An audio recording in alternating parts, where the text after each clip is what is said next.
Yan, Honda Click 125, brand new. So, ito na yung mga accessories natin. Motowolf cellphone holder.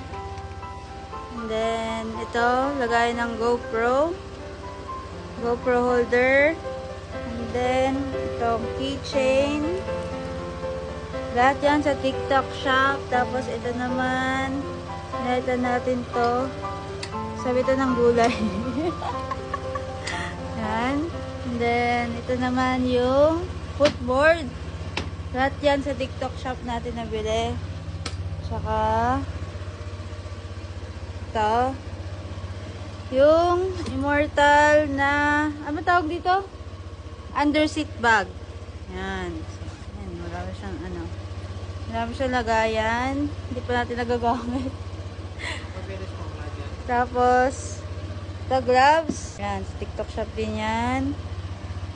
Itong, ang tawag dito, top box. Sec top box. Aluminum. Sec aluminum top.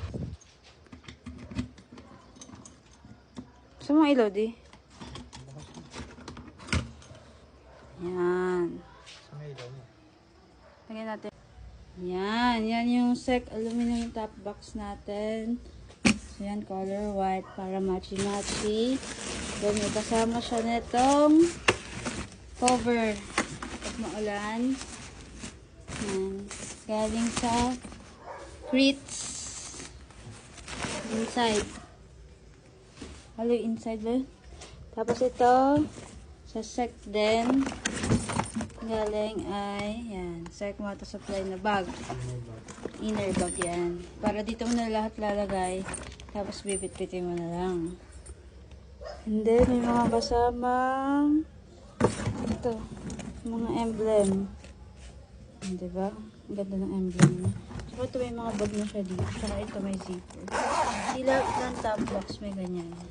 Diba? Sticker ulit. Ulit mo dyan. Sec sticker. Dami ko pala sticker ng sec. Ito nang gamit. Yung dito. Tapos ko pala.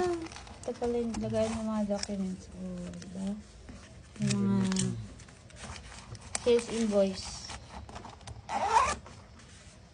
Yan. ORCR, wala pa tayo ORCR, kaya puro accessories. Hindi pa nakakabiyaya, madami na accessories. Kala mo talaga nagagamit. Yan pala, pwede yun dyan. Pwede dito.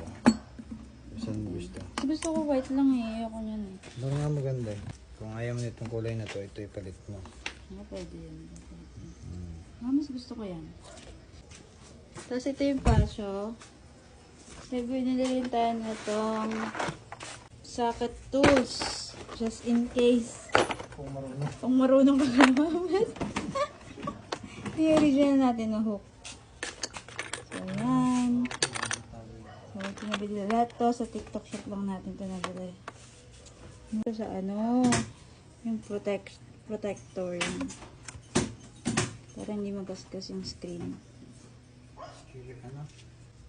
Ito pa pala, meron pa tayo nabili dito. Charger, 3-in-1. Bakit 3-in-1 na yun? 3-in-1. Type-C, pang iPhone, tsaka ito. Kulang na lang guys ay CR. ORCR, tsaka helmet. Ay, pinabili pa pala akong jacket sa susunod na yun.